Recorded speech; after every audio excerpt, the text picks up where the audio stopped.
2025 understanding the modern world എന്നതിന്റെ MCQവിന്റെ discussion ആണ് നമ്മൾ ആക്ച്വലി ഇവിടെ ചെയ്യുന്നത്. യൂണിവേഴ്സിറ്റിയുടെ നമ്മുടെ ഒന്നാമത്തെ ക്വസ്റ്റ്യനിലേക്ക് കിടക്കാം. The policy of expansion and conquest of the other states is called. മറ്റു രാഷ്ട്രങ്ങളുടെ വിപുലീകരണം, മറ്റു രാഷ്ട്രങ്ങളുടെ പിടിച്ചെടുത്ത രാഷ്ട്ര വിപുലീകരണം, അവയെ പിടിച്ചെടുക്കുക എന്ന് പറയുന്ന നയം അത് സാമ്രാജ്യത്വമാണ്, ഇമ്പീരിയലിസം എന്നാണ് നമുക്ക് അതിന് ഉത്തരം നൽകാൻ കഴിയുക. രണ്ടാമത്തെ ചോദ്യത്തിലേക്ക് നമുക്ക് കടക്കാം. The Yugoslavia, Bulgaria, Greece, Romania, Albania എന്നീ രാജ്യങ്ങളെ പൊതുവെ നമ്മൾ എന്ത് പേരാണ് വിളിക്കുന്നത്? അതായത് ബാൽക്കൻ സ്റ്റേറ്റുകൾ എന്നാണ് വിളിക്കുന്നത്. ഓക്കെ, ബാൽക്കൻ സ്റ്റേറ്റുകൾ എന്നാണ് വിളിക്കുന്നത്. ഈ ബാൽക്കൻ പ്രദേശങ്ങളുടെ പേരിലാണ് പലപ്പോഴും ഇറ്റലിയും ആസ്ട്രിയ ഹംഗറിയും തമ്മിൽ എപ്പോഴും ഡിസ്പ്യൂട്ട് നടന്നിരുന്നത്. ഓക്കെ, അപ്പം ബാൽക്കൻ സ്റ്റേറ്റുകളുടെ പേരിൽ 1908 ഇറ്റലിയും ആസ്ട്രിയ ഹംഗറിയും തമ്മിൽ വലിയ തർക്കങ്ങളൊക്കെ ഉണ്ടായിരുന്നു. ബാൽക്കൻ സ്റ്റേറ്റുകൾ ഏതൊക്കെയാണ്? Yugoslavia, Bulgaria, Greece, Romania, Albania ഇവയെല്ലാത്തിനും കൂടി കളക്റ്റീവായിട്ടാണ് നമ്മൾ ബാൽക്കൻ സ്റ്റേറ്റ് എന്ന് പറയാ. ബാൽക്കൻ സ്റ്റേറ്റ് എന്നുള്ളതാണ് ഇവയുടെ പേര്, നമ്മൾ ഓർത്തിരിക്കുക. ഇനി മൂന്നാമത്തെ ക്വസ്റ്റ്യനിലേക്ക് നമുക്ക് കിടക്കാം. മൂന്നാമത്തെ ക്വസ്റ്റ്യൻ ഇങ്ങനെയാണ്: the supporter nations of Germany in the World war I were called. ഒന്നാം ലോക മഹായുദ്ധത്തിലെ ജർമ്മനിയെ പിന്തുണച്ച ആൾക്കാർ സപ്പോർട്ടർ നാഷൻസ്, അത് അലയൻസ്, നാഷണൽ അലയൻസ് എന്ന പേരിലാണ് അറിയപ്പെട്ടത്. എന്തെന്നാണ്?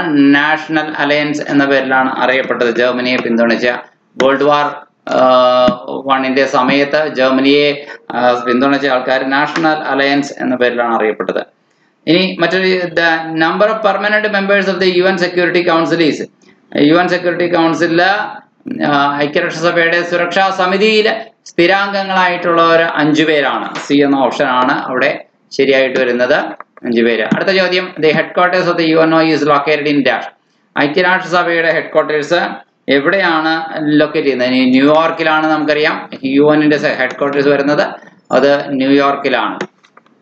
നൗ ആറാമത്തെ ചോദ്യം: Europe was divided into 2 groups before the World war I known as. Europe ഒന്നാം ലോക മഹായുദ്ധത്തിന് മുൻപ് 2 ഗ്രൂപ്പുകളായിട്ട് ഡിവൈഡ് ചെയ്തിരുന്നു.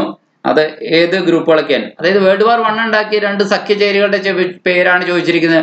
ട്രിപ്പിൾ അലയൻസും ട്രിപ്പിൾ എൻഡൻറ്റും ആണ് ചോദിച്ചിരിക്കുന്നത്. ട്രിപ്പിൾ അലയൻസും ട്രിപ്പിൾ എൻഡൻറ്റും എന്നുള്ള 2 സഖ്യങ്ങൾ ഉണ്ടാക്കിയതിന്റെ പേരിലാണ് യുദ്ധം ഉണ്ടാവുന്നത്. ഫസ്റ്റ് വേൾഡ് വാർ ആണ്, സെക്കൻഡ് വേൾഡ് വാറിന്റെ കാര്യമല്ല. അതിൽ ട്രിപ്പിൾ അലയൻസിൽ ആരൊക്കെയാണ് വരുന്നത്? ജർമ്മനി ഉണ്ട്, ഓസ്ട്രിയ ഹംഗറി ഉണ്ട്. ഓസ്ട്രിയ ഹംഗറി ഒറ്റ രാജ്യമായിട്ട് കണക്കാക്കണം. ജർമ്മനി, ഓസ്ട്രിയ ഹംഗറി, ഇറ്റലി, ഇവർ 3 പേരാണ്. ഇനി അതുപോലെ തന്നെ ട്രിപ്പിൾ എൻഡൻറ്റിൽ ആരാണുള്ളത്? എൻഡൻറ്റില് ഫ്രാൻസ് ഉണ്ട്, ബ്രിട്ടൻ ഉണ്ട്, റഷ്യ ഉണ്ട്. അവരാണ് ഫ്രാൻസ്, ബ്രിട്ടൻ, റഷ്യയാണ് ട്രിപ്പിൾ എൻഡൻറ്റ്. ഇത് 3 ആരൊക്കെയാണെന്ന് അറിഞ്ഞിരിക്കണം. ഇനി which one country left Germany before the outbreak of World War I?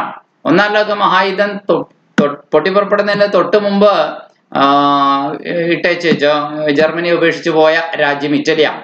ഏത് രാജ്യമാണ്? അത് ഇറ്റലിയാണ്. കാരണം ഇറ്റലിക്ക് കുറച്ച് നേട്ടങ്ങൾ അതുകൂടെ ഉണ്ടാകും എന്ന് കണ്ടപ്പോൾ, അതുപോലെ തന്നെ ഇറ്റലിയുടെ വ്യാപാര താല്പര്യങ്ങൾ ബ്രിട്ടൻ, ഫ്രാൻസും ഒക്കെ ആയിട്ടാണ് കൂടുതലും കണക്ട് ആയിരിക്കുന്നത്. അപ്പോൾ അങ്ങനെ ഇറ്റലി ഈ ജർമ്മനിയുടെ കൂട്ടത്തിൽ നിന്ന് വിട്ട് പോവുകയായിരുന്നു. ഓക്കെ, അപ്പോൾ ഏത് രാജ്യമാണ് വിട്ടുപോയതെന്ന് ചോദിച്ചു കഴിഞ്ഞാൽ ഇറ്റലിയാണ് വിട്ടുപോയത്. 1915 ഇറ്റലി വിട്ടുപോയത്. കാരണം വേൾഡ് വാർ I 1914 ജസ്റ്റ് തുടങ്ങി, അപ്പോൾ തന്നെ ഇറ്റലി വിട്ടുപോയി. 1915 വിട്ടുപോയി. ഇനി അടുത്തത്: the army organised by Garibaldi was. Garibaldi നമുക്കറിയാം, ഗരിബാൾഡി ഉണ്ടാക്കിയ ആർമി, ചെങ്കുപ്പായക്കാർ എന്നറിയപ്പെടുന്ന ആർമിയാണ്. ഗുസപ്പെ ഗരിബാൾഡി എന്നാണ് അദ്ദേഹത്തിന് മുഴുവൻ പേര്. അദ്ദേഹം ഇറ്റലിയുടെ യൂണിഫിക്കേഷനിൽ വലിയ റോൾ പ്ലേ ചെയ്ത ആളാണ്. ജർമ്മനിയുടെ യൂണിഫിക്കേഷന് റോൾ പ്ലേ ചെയ്ത ഓട്ടോവൻ ബിസ്മാർക്ക് ആണെങ്കിൽ ഗുസപ്പെ ഗരിബാൾഡിയാണ് ഇറ്റലിയുടെ യൂണിഫിക്കേഷനിൽ റോൾ പ്ലേ ചെയ്ത ആള് എന്ന് ഓർമ്മിക്കുക. അപ്പോൾ അദ്ദേഹം ഉണ്ടാക്കിയ ആർമിയുടെ പേര് എന്താണ്? Red shirt. പിന്നെ ഇറ്റലിക്ക് വേണ്ടി സിസിലി, നേപ്പിൾസ് ദ്വീപുകളൊക്കെ പിടിച്ചെടുക്കാൻ വേണ്ടി റെഡ് ഷർട്ട്സിന്റെ മാർച്ചൊക്കെ സംഘടിപ്പിക്കുന്നുണ്ട് ഗരിബാൾഡി. ഇനി എന്തോ ആവട്ടെ, 9ാമത്തെ ചോദ്യം: Mussolini violated the rules of League of Nations by his successful aggression അപ്പോൾ ഡാഷ്. മുസോളിനി ലീഗ് ഓഫ് നേഷൻസിന്റെ നിയമങ്ങളെ ലംഘിച്ചു എന്ന് പറയാം. അദ്ദേഹം അബിസീനിയ ആക്രമിച്ചുകൊണ്ട്, അബിസീനിയ എന്നുള്ളത് പഴയ പേരാണ്, പുതിയ പേര് എത്യോപ്യ എന്നാണ്. എത്യോപ്യ ആക്രമിച്ചുകൊണ്ട് ആണ് അങ്ങനെ ചെയ്യുന്നത്. ഓക്കെ, അപ്പൊ എത്യോപ്യ ആക്രമിച്ചുകൊണ്ടാണ് ഇപ്രകാരം ഒരു കാര്യം ചെയ്യുന്നത്. ആരാണ്? മുസോളിനി. ഒന്നാം ലോക മഹായുദ്ധത്തിലെ ശേഷം നമ്മൾ ഉണ്ടാക്കിയ ഒരു സംഘടനയാണ്. ഇനി മേലെ യുദ്ധം ഉണ്ടാകാതിരിക്കാൻ വേണ്ടിയിട്ട് അമേരിക്കൻ പ്രസിഡന്റ് ആയിട്ടുള്ള വുഡ്രോ വിൽസന്റെ 14 പോയിന്റ്സ് ഒക്കെ കടമെടുത്ത് അങ്ങനെ ചേർന്ന് അമേരിക്ക അതിൽ ചേർന്നില്ലെങ്കിലും ഐക്യരാഷ്ട്രസഭയല്ല, ലീഗ് ഓഫ് നേഷൻസ് ഉണ്ടാക്കി. ഈ ലീഗ് ഓഫ് നേഷൻസിനെ പിന്നീട് ഓരോരുത്തരെ ലംഘിക്കുകയായിരുന്നു എന്ന് പറയാം. അങ്ങനെ ആ ലീഗ് ഓഫ് നേഷൻസിൽ നിന്ന് തെറ്റായിട്ട് അല്ലെങ്കിൽ അതിന്റെ നിയമങ്ങളെ വയലേറ്റ് ചെയ്തുകൊണ്ട് ലംഘിച്ചുകൊണ്ട് ഒരു അഗ്രഷൻ നടത്തി എന്നുള്ളതാണ്. അതാണ് അബസീനിയയുടെ പേരിലാണ് അഗ്രഷൻ നടത്തിയത്. ഇറ്റലിയുടെ ഭരണാധിപനായിരുന്ന ഫാസിസ്റ്റ് ഭരണാധിപനായിരുന്ന ബെനിട്ടോ മുസോളിനിയാണ് അത് ചെയ്തത്. 10ാമത്തെ ചോദ്യം, the principles of Nazism are written in dash. ഹിറ്റ്ലറുടെ ആത്മകഥയിലാണ്. ഹിറ്റ്ലറുടെ ആത്മകഥ എന്താണെന്ന് നമുക്കറിയാം. മെയിൻ കാംഫ് എന്നാണ് ഹിറ്റ്ലറുടെ ആത്മകഥയുടെ പേര്. അതിൽ നാസിസത്തിന്റെ പ്രിൻസിപ്പിൾസ് ഒക്കെ കൃത്യമായി അദ്ദേഹം പറഞ്ഞു വയ്ക്കുന്നുണ്ട്. ഇനി Adolf Hitler formed a party called dash. Adolf Hitler രൂപീകരിച്ച പാർട്ടി നാസി പാർട്ടിയാണെന്ന് എല്ലാവർക്കും അറിയാവുന്ന കാര്യമാണ്. ഇനി അടുത്തത് 12ാമത്തത്, main causes of the World War II prepared by the treaty of Versailles. Versailles സന്ധി തയ്യാറാക്കിയപ്പോൾ വേൾഡ് വാർ IIന്റെ മെയിൻ കോസസ് എന്തൊക്കെയാണെന്നാണ് ചോദിക്കുന്നത്. പ്രധാനപ്പെട്ട കാരണങ്ങൾ, ഒരുപാട് കാര്യങ്ങൾ മെയിൻ വേൾഡ് വാർ IIന് കാരണമായ കാരണങ്ങൾ. വെഴ്സായി സന്ധി എന്ന് പറയുന്ന ആ സന്ധിയുടെ ജർമ്മനിയുടെ മേൽ യുദ്ധക്കുറ്റം ചുമത്തിയത്, ജർമ്മനി അൽസേസ് ലൊറൈൻ പ്രദേശങ്ങളുടെ അവകാശം വിട്ടുകൊടുക്കണമെന്ന് പറഞ്ഞത്, ജർമ്മനിയുടെ സാമ്പത്തിക തകർച്ചയ്ക്ക് കാരണമാക്കിയത്, അങ്ങനെ ജർമ്മനിയുടെ പേര് യുദ്ധക്കുറ്റം കെട്ടിവെച്ച് ഒരുപാട് കാരണങ്ങൾ അതിനകത്ത് ആ ട്രീറ്റിയിൽ വെഴ്സായി സന്ധിയിൽ ജർമ്മനിക്ക് അംഗീകരിക്കാൻ പറ്റാത്തതുമായ, ഭാവിയിൽ കൈപ്പോടുകൂടി ജർമ്മനി ഓർമ്മിക്കുന്നതും ഒരുപക്ഷെ പ്രതികാര ബുദ്ധിയോടുകൂടി ഉണരുന്നതിനുമായ കാരണമായ വെഴ്സായി സന്ധി എന്ന് പറയുന്ന ആ സന്ധിയിലെ ഹീനമായ വ്യവസ്ഥകൾ, അതാണ് പ്രധാനപ്പെട്ട വേൾഡ് വാർ IIലേക്ക് കലാശിച്ചത്. അതിൽ പ്രധാനപ്പെട്ട നമ്മുടെ ഇവിടെ ഓപ്ഷൻ പറഞ്ഞിരിക്കുന്നത് ഇതാണ്: ജർമ്മനി അൽസേസ് ലൊറൈൻ പ്രദേശങ്ങൾ തിരിച്ചു കൊടുക്കണം ഫ്രാൻസിന് എന്ന് പറഞ്ഞ കാര്യമാണ് ഇവിടെ ഓപ്ഷൻസ് ആയിട്ട്. Germany was to surrender or compel to surrender Alsace Lorraine areas to France. ഫ്രാൻസിന് വിട്ടുകൊടുക്കണം എന്നുള്ളത്. ഫ്രാൻസും ജർമ്മനിയും അൽസേസ് ലൊറൈൻ പ്രദേശങ്ങളെ ചൊല്ലി വലിയ തർക്കത്തിലായിരുന്നു പണ്ടേ തന്നെ. The cause of delay of revolution Russia was that. റഷ്യയിൽ റവല്യൂഷൻ ഉണ്ടായി, അത് ഒരുപാട് വൈകുകയും ചെയ്തു. അതിന്റെ കാരണം ഇൻഡസ്ട്രിയൽ റവല്യൂഷന്റെ ബെനഫിറ്റുകൾ, അഥവാ ഇൻഡസ്ട്രിയൽ റവല്യൂഷൻ റഷ്യയിൽ വളരെ വൈകിയാണ് എന്നതാണ് വാസ്തവത്തിൽ. റഷ്യൻ റവല്യൂഷനും റഷ്യയിൽ വൈകാൻ കാരണമായത്. Cause of delay of Russian revolution in Russia എന്തായിരുന്നു എന്ന് ചോദിച്ചു കഴിഞ്ഞാൽ നമുക്കത് ഈ സി എന്ന പോയിന്റ് ആണ് നമുക്ക് പറയാനായിട്ട് ഒരുവിധം മാച്ച് ആയിട്ടുള്ളത്. ഇനി അടുത്തത് 14ാമത്തത്, the people who supported terrorism and wanted to create anarchism in Russia was. റഷ്യയിലെ അനാർക്കിസത്തെ സൃഷ്ടിക്കാൻ, അരാജകത്വം സൃഷ്ടിക്കാനും ടെററിസത്തെ പിന്തുണയ്ക്കുന്നത്, ഭീകരവാദം പോലുള്ളവയെ പിന്തുണയ്ക്കുന്നതുമായിട്ടുള്ള പാർട്ടി ആരാണ്? പ്രസ്ഥാനം ഏതാണ്? നിഹിലിസ്റ്റ് പ്രസ്ഥാനം എന്നൊരു പ്രസ്ഥാനം റഷ്യയിലുണ്ടായിരുന്നു. അവര് അരാജകത്വവാദികളായിരുന്നു എന്ന് വേണമെങ്കിൽ പറയാം. അവര് ഭീകര സംഘടനകളെ അടക്കം അവര് പിന്തുണച്ചിരുന്നു. Cold war means dash. Cold war എന്ന് പറഞ്ഞാൽ എന്താണ്? ശീതസമരം എന്നുള്ളതാണ്. ശീതസമരം എന്ന് പറയുന്നത് യുദ്ധമില്ലാ യുദ്ധമാണ്, നമുക്കറിയാം. ദ വാർ വിതൗട്ട് ആംസ്, ആയുധങ്ങൾ ഉപയോഗിക്കാത്ത ഒരു യുദ്ധം എന്ന് നമുക്ക് അതിനെ തൽക്കാലം വിളിക്കാം. ശീതസമരത്തെ കുറിച്ച്, കോൾഡ് വാറിനെ കുറിച്ച്. 16ാമത്തെ ചോദ്യം, during the World War II British heroic minister was.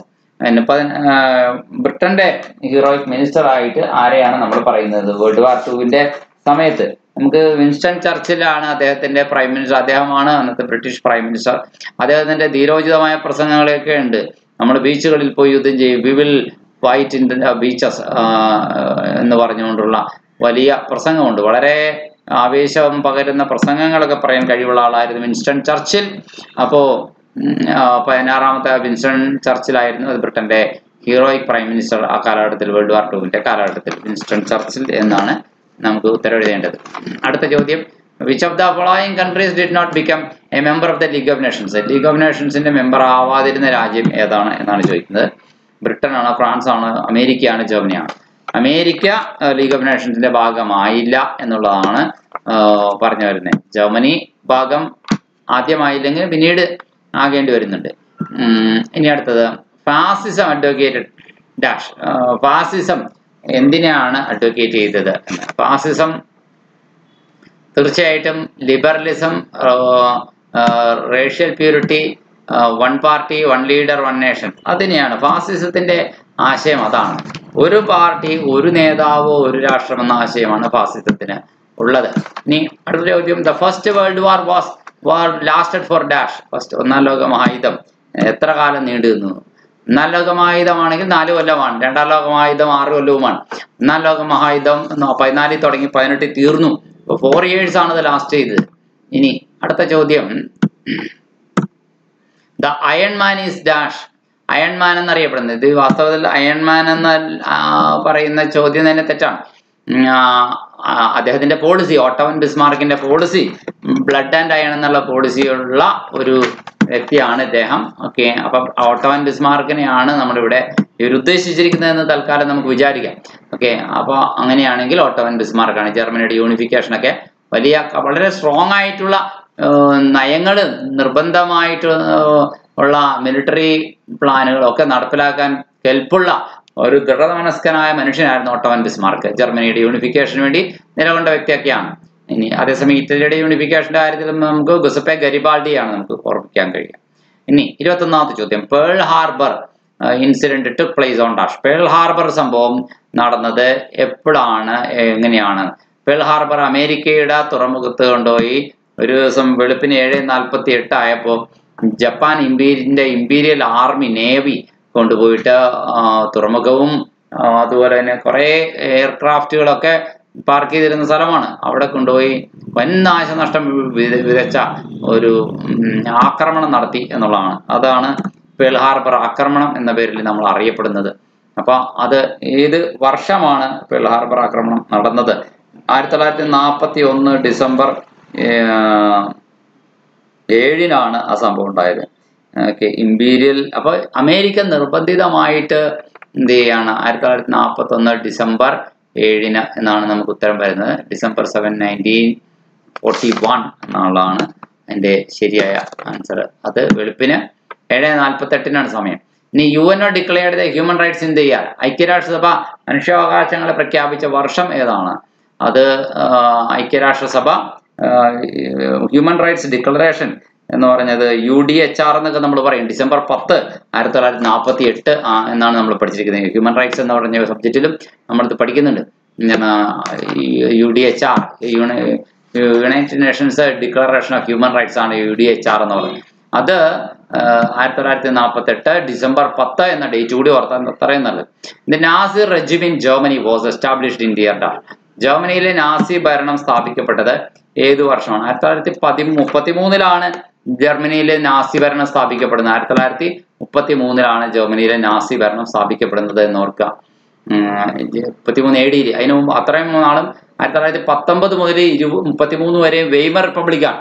Weimar റിപ്പബ്ലിക്കിനെ ഇല്ലാതാക്കാൻ വേണ്ടിയിട്ട് ഹിറ്റ്ലറുടെ നാസി പാർട്ടി അടക്കം ഒരുപാട് ഭീകര സംഘടനകൾ അവിടെ പ്രവർത്തിക്കുന്നുണ്ടായിരുന്നു. അങ്ങനെ വെയ്മർ റിപ്പബ്ലിക്കിനെ പുറത്താക്കി 1933 ഹിറ്റ്ലർ ജർമ്മനിയുടെ ഭരണം ഏറ്റെടുക്കുകയാണ് ചെയ്യുന്നത്. Was the supreme leader of Germany during the second world war. രണ്ടാം ലോക മഹായുദ്ധത്തിന്റെ സമയത്ത് ജർമ്മനിയുടെ പരമോന്നത ഭരണാധികാരി ആരായിരുന്നു? തീർച്ചയായിട്ടും സംശയമില്ല, അഡോൾഫ് ഹിറ്റ്ലർ ആയിരുന്നു. അദ്ദേഹം പിന്നീട് 45-ൽ മരിക്കുന്നത് വരെയും, വേൾഡ് വാർ II പരാജയപ്പെട്ട് മരിക്കുന്നത് വരെയും അദ്ദേഹം തന്നെയായിരുന്നു പിന്നീടുള്ള ഭരണാധികാരി, നമുക്കറിയാം. അടുത്ത ചോദ്യം, the Russian revolution of 1905 AD was A dash. അതായത് 1905-ലെ റഷ്യൻ വിപ്ലവം എന്തായിരുന്നു? അത് തീർച്ചയായിട്ടും ഒരു പരാജയമായിരുന്നു എന്ന് വേണമെങ്കിൽ പറയാം. നോട്ട് സക്സസ്ഫുൾ ആയിരുന്നു എന്ന് പറയാം. അത് വിജയിച്ചില്ല എന്ന് പറയാം. പക്ഷേ വിജയിച്ചില്ലെങ്കിലും അത് ഒരു വഴിത്തിരിവായിരുന്നു. റഷ്യയിലെ ചക്രവർത്തിമാരുടെ ഭരണത്തിന്, മൊണാർക്കിക്ക് അന്ത്യം കുറിക്കപ്പെടാൻ പോകുന്നു എന്നുള്ളതിന്റെ സൂചന ഉണ്ടായിരുന്നു. പിന്നീട് അത് 1917-ലെ ബോൾഷെവിക് വിപ്ലവത്തോട് കൂടിയിട്ടാണ് അന്ത്യം കുറിക്കപ്പെടുന്നത്. അവിടെ 1917 AD revolution Soviet Union was headed by dash. അപ്പോൾ 1917-ലെ വിപ്ലവം നയിച്ചത് ലെനിന്റെ നേതൃത്വത്തിലാണ്. പിന്നീട് ലെനിനാണ് നേതാവായി വരുന്നത്. അദ്ദേഹം സോവിയറ്റ് യൂണിയന്റെ ഭരണം പിന്നെ ലെനിന്റെ സാരഥ്യത്തിലാണ്, നമുക്കറിയാം. മാർക്സിന്റെ ആശയങ്ങൾ പിന്തുടർന്നാണ് ലെനിൻ ഇതൊക്കെ നടപ്പിലാക്കുന്നത്. The Russian Revolution of 1917 AD was mainly influenced by the ideology of Dash. ആരുടെ ആദർശപ്രകാരമാണ് ഈ ബോൾഷെവിക് വിപ്ലവം അഥവാ റഷ്യൻ 1917-ലെ റഷ്യൻ വിപ്ലവം നടക്കുന്നത്? മാർക്സിന്റെ, കാർൽ മാർക്സ് എന്ന് പറഞ്ഞ കമ്മ്യൂണിസ്റ്റ് പ്രസ്ഥാനത്തിന്റെ ആശയം അനുസരിച്ചാണ് മുന്നോട്ട് പോകുന്നത് റഷ്യൻ വിപ്ലവം. 28-ാമത്തെ ചോദ്യം ഇതാണ്. The United Nations organization came into existence as a result of dash. ഐക്യരാഷ്ട്രസഭ നിലവിൽ വരുന്നത് എന്തിന്റെ ഫലമായിട്ടാണ് എന്നാണ് ചോദിക്കുന്നത്. ഐക്യരാഷ്ട്രസഭ നിലവിൽ വരുന്നത് ഒരുപാട് കാരണങ്ങൾ പറഞ്ഞിട്ടുണ്ടെങ്കിലും അതെല്ലാം അതിന് ബാധകമാണ്. 2 വേൾഡ് വാറുകൾ വന്നത് ഒരു കാരണമാണ്. A desire for nation to have a durable peace. ദീർഘകാലം നീണ്ടു നിൽക്കുന്ന സമാധാനം ഉണ്ടാകാൻ വേണ്ടി കൂടി.